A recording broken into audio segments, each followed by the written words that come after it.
Hi guys, this is Hero, and today I'm going to be discussing how important or how to utilize the fourth placement of every house. Okay, so the fourth placement from the Lugna, as we know, one of the things it can represent, or the main thing, it kind of represents happiness in general. Okay, so that's the fourth house from the Lugna, which is the first house. Now, for example, the fourth house from the fourth house is the seventh house. So the seventh house has a lot to do with the happiness of the fourth house. Okay, so the fourth house represents, for example, could represent home. So a lot of the happiness related to the home relies on the seventh house, and the seventh house could be, for example, interaction with your spouse. Okay, so how you interact with your spouse has a lot to do with the happiness of the home.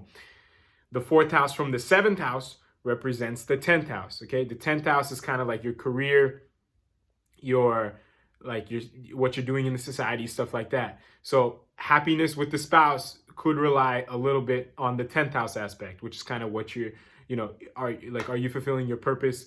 Like, what are you doing in the society? Stuff like that. Okay, that with the Kendras, it's a little bit more obvious. But for example, let's say the ninth house and the sixth house, for example. Okay, a lot of the happiness when it comes to your sixth house, it's kind of like your frustrations, your manual tasks you do everyday, stuff like that.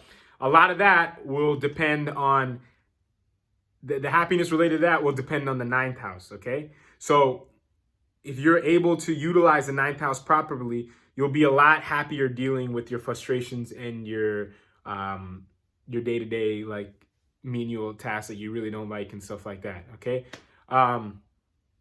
for example, the third house and the sixth house. So the fourth and the third is the sixth house.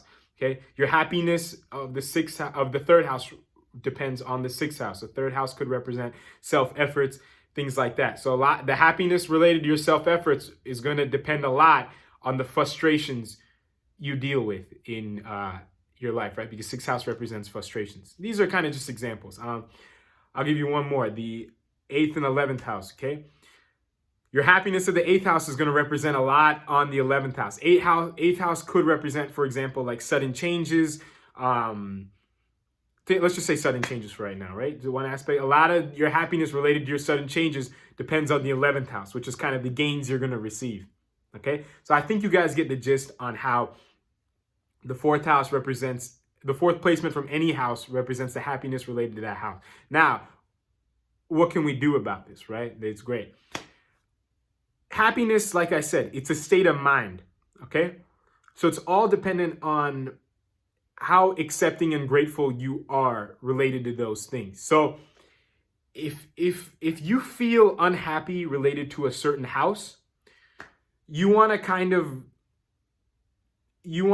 work on obviously the stuff related to that house itself. Obviously accept that situation for what it is, but also take a look at the fourth placement from that house. Okay, like a subconscious cause of that unhappiness could be because of the of the fourth placement from that house. For example, the third and the sixth house.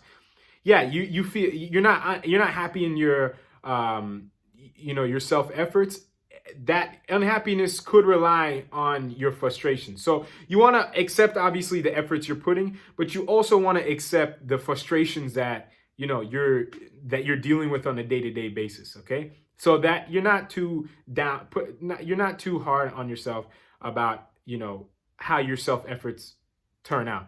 Okay, so like I said, the fourth from any house represents the happiness from that house. The fourth placement from any house represents the happiness related to that house. Okay, so you want to obviously accept and be grateful for that house itself, but also accept and be grateful for the fourth placement from that house. Right now, just to touch on this for a little bit, since I touched on how important Saturn was for the how Saturn's third full aspect has a decent correlation with the fact that the third placement from any house represents self-effort. So this video is about the fourth placement from any house. And as we know, the fourth placement, Mars is the only planet that has a fourth placement or a fourth house full aspect. Okay.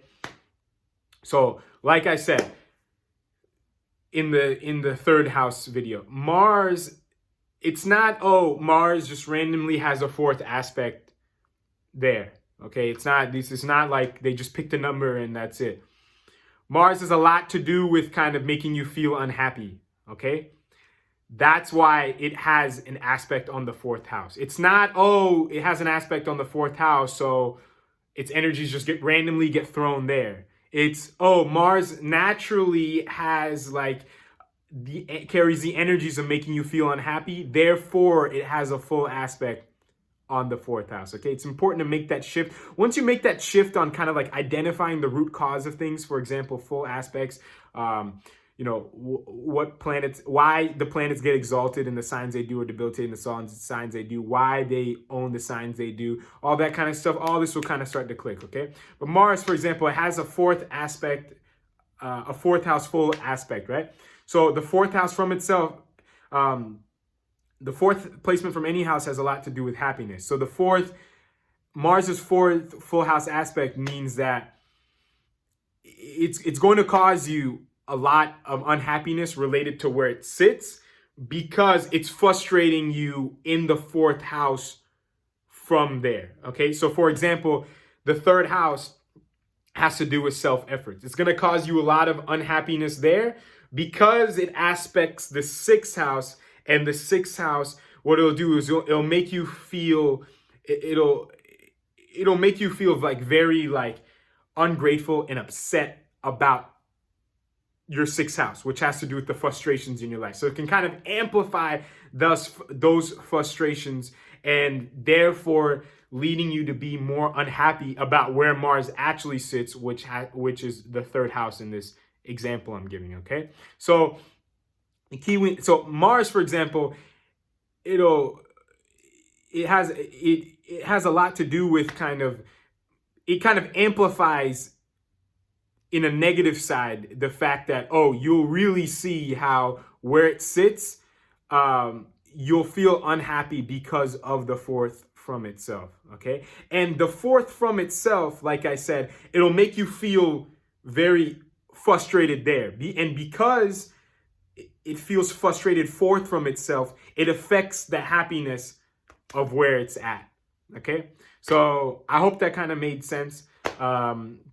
I'd encourage you to do your own research on this and see how the components fit together, and go within and see how those energies kind of sit with you based off of your own chart or charts of other people you look at. Okay, so I hope you guys enjoyed. As usual, if you have any comments or questions, let me know. And until next time, talk to you guys later. Thank you.